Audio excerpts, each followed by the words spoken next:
స్వయం సేవక సంఘానికి వాళ్ళు ఆర్ఎస్ఎస్ వాళ్ళు ఏ ఎజెండాలు అయితే తీసుకున్నారో ఆ ఎజెండాలనే తీసుకుంటూ మహిళా ఉద్యమం నుంచి 2-3 సంవత్సరాలకు సంబంధించిన ఏది వరకట్నం, ఈ వరకట్నం అనేది అందరు గులుగుతారు కదా వాళ్ళు పనిచేస్తున్నప్పుడు స్త్రీలలో. అంచేత వరకట్నం అనేది తప్పు. ఎందుకు తప్పు అంటే ఇది మన వేదాల్లో లేదు కనుక. ఈ వరకట్నం అనే వాళ్ళు ఎవరైతే ఉన్నారో వాళ్ళు సరైన వాళ్ళు కాదు అని స్త్రీలని శాంతపరచడానికి కొన్ని అంశాలను తీసుకున్నారు. ఇవాళకి వాళ్ళు పనిచేసే అంశాలు ఏంటంటే వరకట్నము, తరువాత ఆరోగ్య విషయాలు, స్త్రీలకు సంబంధించిన ఆరోగ్య విషయాలు, ఆధ్యాత్మిక విషయాలు, ఈ మూడిటి ఎజెండాతో ఈ సేవికా సమితులు పనిచేస్తూ ఉన్నాయి. ఆధ్యాత్మిక విషయాలనే స్త్రీలకి సంబంధించిన సమస్యల నుంచి బయటపడేసే పరిష్కార మార్గాలుగా వాళ్ళు చెప్తూ ఉంటారు.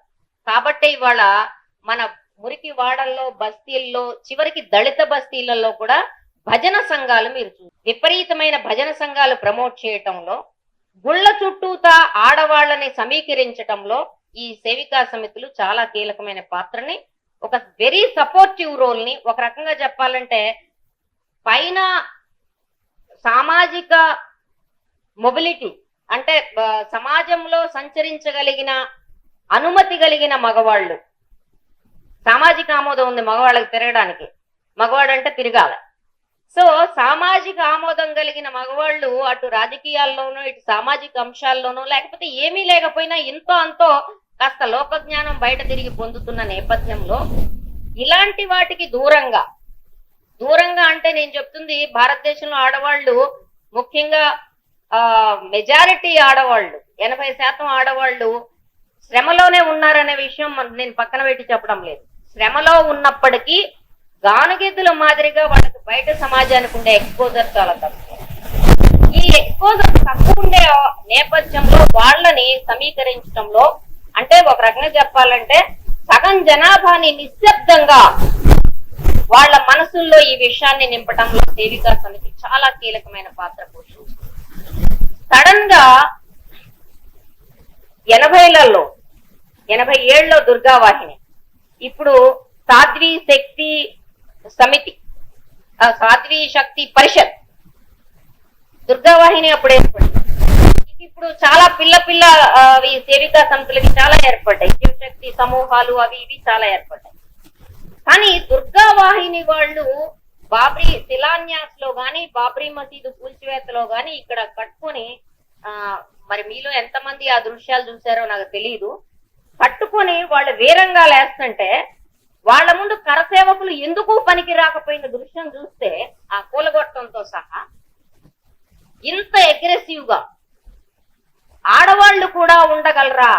ఎందుకంటే అప్పటి వరకు మనకి ఇప్పటికి కూడా ఉన్న అభిప్రాయం ఏంటి, ఆడవాళ్ళు అంటే ముద్దుగా ఉంటారు, అణుకుగా ఉంటారు, ప్రేమగా ఉంటారు, వీళ్ళేంటి ఇలాగా, ఏమిటిది?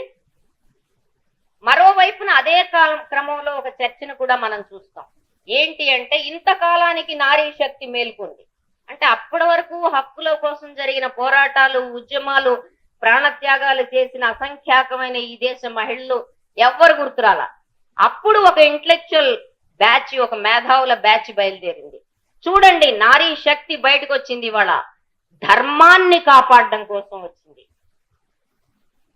మిత్రులారా, ఈ ధర్మాన్ని కాపాడడం కోసం ఆడవాళ్ళు బయటికి రావడం తేలిక, ఎర్రజెండా మీటింగ్ రావడం కష్టం. ధర్మాన్ని కాపాడడం కోసం మీరు ఎప్పుడైనా మనం గ్రామాల్లో పనిచేసేటప్పుడు ఆడవాళ్ళని అడగండి, మీ మొబిలిటీ మ్యాప్ ఏంటని. అంటే మీకు కుటుంబం నుంచి ఎక్కడికి వెళ్ళడానికి అనుమతి ఉంది అని అడగండి. గుడికి వెళ్ళటానికి అడగా పెట్టకుండా వెళ్ళదు, కానీ నీ సొంత కూలి కోసమైనా, కూలి గురించి మాట్లాడే మీటింగ్కి నీ ఇంటి పక్కన జరుగుతున్నా వెళ్ళటానికి నువ్వు అనుమతి తీసుకోవాలి. ఇది కుటుంబ వ్యవస్థ అనే చట్టంలో, ఈ కుటుంబ వ్యవస్థ అనే చట్టం ఇంత బలంగా ఉండడానికి కారణం ఏంటి? ఈ దేశంలో మనకందరికి తెలుసు. ఒకటి, మన ఫ్యూడల్ భూస్వామ్య బంధాలు ఏవైతే ఉన్నాయో అవి ఇంకా పూర్తిగా చెదిరిపోలేదు. దీని నెత్తి మీద మనకి మతం ఉంది, దానికి తోడు కులం ఉంది. కులాన్ని కాపాడే ఈ మతం, కుల నెచ్చిన మెట్లను కాపాడే ఈ మతం ఈ పురుషాధిప్య సమాజంతో లేకపోతే పితృస్వామ్య సమాజంతో కలిసిపోయినందున ఈ కుటుంబ చట్టం అనేది విచ్ఛిన్నం కాకుండా బోల్ట్లు బిగించగలిగిన దశలో ప్రతి చోట ఇవాళ కూడా ఉంది. అరే కుటుంబం విచ్ఛిన్నం అయితే ఎట్లండి, విడాకుల రేటు పెరిగితే అది చెడు పరిణామం కదండి అని భావించే వాళ్ళు మనలో కూడా చాలా ఎక్కువ మంది ఉన్నారు. కాబట్టి ఈ భావనలు ఏవైతే ఉన్నాయో వీటి మీద ఆడుకోవటం, మొబలైజ్ చేయటం అనేది చాలా తేలికైన విషయం. ఈ సేవికా సమితికి మనం మొబలైజ్ చేయడం కంటే, మన సమీకరణ చేయడం కంటే, మనం ఆర్థికంగా మాట్లాడొచ్చు, హక్కుల గురించి మాట్లాడొచ్చు, అన్నిటికంటే ముఖ్యంగా సామాజిక ఆమోదం అనేది వాళ్ళకి కణకణాల్లో జీర్ణింపజేసిన ఈ కుటుంబ వ్యవస్థ వాళ్ళని అడుగు కూడా ముందుకు కదలనీయకుండా, రెండో వైపున అదే కుటుంబాల నుంచి మీరు చూస్తే ఉత్తర భారతదేశంలో ఓ పక్కన గుంగట్టు ఉంటది, అంటే మేలి మూసుకుంటది, ఇంత పొడుగు తీస్తారు. ఒక రాజపుత్రుల అమ్మాయి పద్మావతి సినిమా అప్పుడు మాట్లాడటం మీరు చూస్తారు. రాజపుత్రులు అంటే వాళ్ళు అసలు ఎంత మాత్రం అసూర్యం పక్షుల మాదిరిగా బతకాలనే భావన ఆ రాష్ట్రంలో చాలా బలంగా ఉంది. మనకంటే పెద్ద లెక్క ఉండదు. కానీ ఆమె వచ్చి వేదిక మీద రాజపుత్రుల స్త్రీల యొక్క గౌరవాన్ని కాపాడటం, అభిమానాన్ని, మానాభిమానాల్ని కాపాడటం అని మాట్లాడుతున్నప్పుడు ఆమె ముసుగు ఇట్లా కిందికి లాక్కుని మాట్లాడటం చూస్తాం. ఎందుకంటే రాజపుత్ర మగవాళ్ళు అక్కడ కూర్చున్నారు. ఆ తరువాత అక్కడ జరిగిన చర్చను మీరు చూస్తే అది మరింత ఇంట్రెస్టింగ్ గా ఉంటుంది.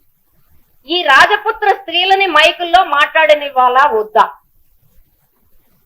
అని వాళ్ళ విత్ ఇన్ కమ్యూనిటీలో ఒక చర్చ జరిగింది. మాట్లాడడం తప్ప రైట అంటే మీరు ఊహించండి, వాళ్ళ కులము, వాళ్ళ ప్రయోజనాలని వాళ్ళు అనుకుంటున్న వాటి మీద ఆమె మాట్లాడింది. వాళ్ళ పురుషులు ఏ వాదనైతే పెట్టారో దానికి అనుకూలమైన వాదన్నే పెట్టింది. అయినప్పటికీ నువ్వు వేదిక ఎక్కొచ్చా అనే చర్చ జరిగింది. ఈ నేపథ్యంలో మీరు చూస్తే 30 నుంచి ఇవాళ వరకు సేవికా సమితి అనేది రాజకీయాల్లో ప్రామినెంట్ గా మీకు ఎక్కడ కనపడదు. వేదిక మీద అందరు రాసేటప్పుడు స్వయం సేవకుల గురించి రాస్తారు తప్ప వీళ్ళు చాప కింద నీరు అన్నారు ఇందాక.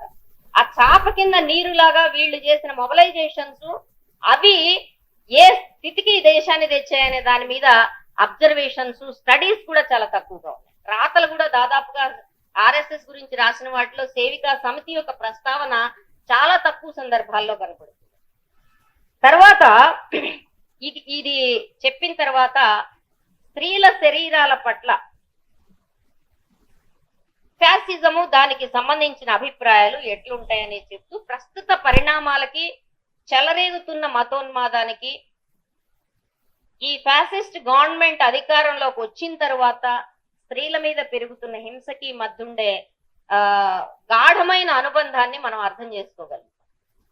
ఒకటి, స్త్రీల శరీరాల పట్ల వీళ్ళకి ఉండే అవగాహన ఏంటి? ఉత్పత్తి, ప్రత్యుత్పత్తి 2 అంశాలు, వాటి అనాలిసిస్ మనం చెప్తాం. సమాజంలో లీనియల్ ఆర్డర్ ఉన్నప్పుడు, మ్యాట్రిలీనియల్ ఆర్డర్ ఉన్నప్పుడు, అంటే మాతృస్వామిక అనే పదాన్ని నేను వాడటం లేదు, మాతృ పరంపర లేకపోతే మాతృవంశావళి కాలం నుంచి అది దాటిన తరువాత పితృస్వామ్య సమాజం యొక్క ప్రాథమిక లక్షణం ఏంటి అంటే, ఒకటి స్త్రీల యొక్క సంతానోత్పత్తిని నియంత్రించడం, స్త్రీల శరీరాలని నియంత్రించడం, స్త్రీల శరీరాలని వాళ్ళ శారీరక వాంఛల్ని నియంత్రించడం ద్వారా, వాళ్ళకి పాతివ్రత్యాన్ని, కట్టుబాట్లని, ఆంక్షల్ని విధించడం ద్వారా తనకు మాత్రమే సంతానం, తనకు మాత్రమే వారసుల్ని కనించే గుంపుని తయారు చేసుకోవడం అనేది ఆస్తి ఉన్న సమాజానికి ఉండే లక్షణం. అది పితృస్వామిక సమాజ లక్షణం కూడా. దీన్ని యాజ్ ఇట్ ఈజ్ గా ఇవాళ వరకు కొనసాగిస్తారు, ఏం తేడా లేకుండా. ఉత్పత్తి ప్రధానమైన సమాజంలోకి వచ్చిన తర్వాత పునరుత్పత్తిని ఎవరు కంట్రోల్ చేస్తారు? పునరుత్పత్తి పరోక్షంగా ఉత్పత్తిలో కారణమవుతుంది, ఉత్పత్తిలో కీలక భాగస్వామ్యాన్ని వహిస్తుంది. ఎందుకంటే ప్రొడక్షన్ ఆఫ్ లేబర్ అనేది చాలా ఇంపార్టెంట్. మీరు దీని పరిణామాలు ఇవాళ అభివృద్ధి చెందిన దేశాల్లో చూస్తే ఆడవాళ్ళు పిల్లల్ని కంటలేదు కనుక మీరు కంటే రాయితీలు ఇస్తాము, ఎక్కువ పిల్లల్ని కంటే మీకు ప్రత్యేక వస్తువులు కలగజేస్తామని ఏజ్డ్ సొసైటీస్ గా ఉండే జపాన్ గాని, జర్మనీ, ఇటలీ ప్రత్యేకించి ఈ దేశాల్లో ప్రభుత్వాలు పిల్లల్ని కంటాన్ని ప్రోత్సహించడాన్ని మనం చూస్తాం. ఎందుకు ప్రోత్సహిస్తున్నారు అంటే పని చేయడానికి శక్తి లేని ఓల్డేజ్ సమాజం వస్తే సమాజం దేశం యొక్క ప్రొడక్టివిటీ మొత్తం దెబ్బతింటుంది, ఉత్పాదక శక్తి మొత్తం దెబ్బతింటుంది. కాబట్టి ఈ ఉత్పాదకుల్ని తయారు చేసే స్త్రీ యొక్క సంతానాన్ని, స్త్రీ సంతానమే కదా తయారు చేసేది, కాబట్టి దీన్ని కంట్రోల్ చేయడం అనేది తప్పనిసరిగా ఒక కీలకమైన అంశం అవుతుంది. ఒకటి. రెండో అంశం ఏమవుతుంది, దోపిడీని ఇంటెన్సిఫై చేయాలంటే అనేక గంటలు జీతం భత్యం లేకుండా ఇంటి చాకరీ, పిల్లల సేవ, వృద్ధుల సేవ చేయగలిగిన వ్యక్తిని సృష్టించడం కూడా ఈ పితృస్వామిక మత భావజాలంలో ఒక కీలకమైన అంశం.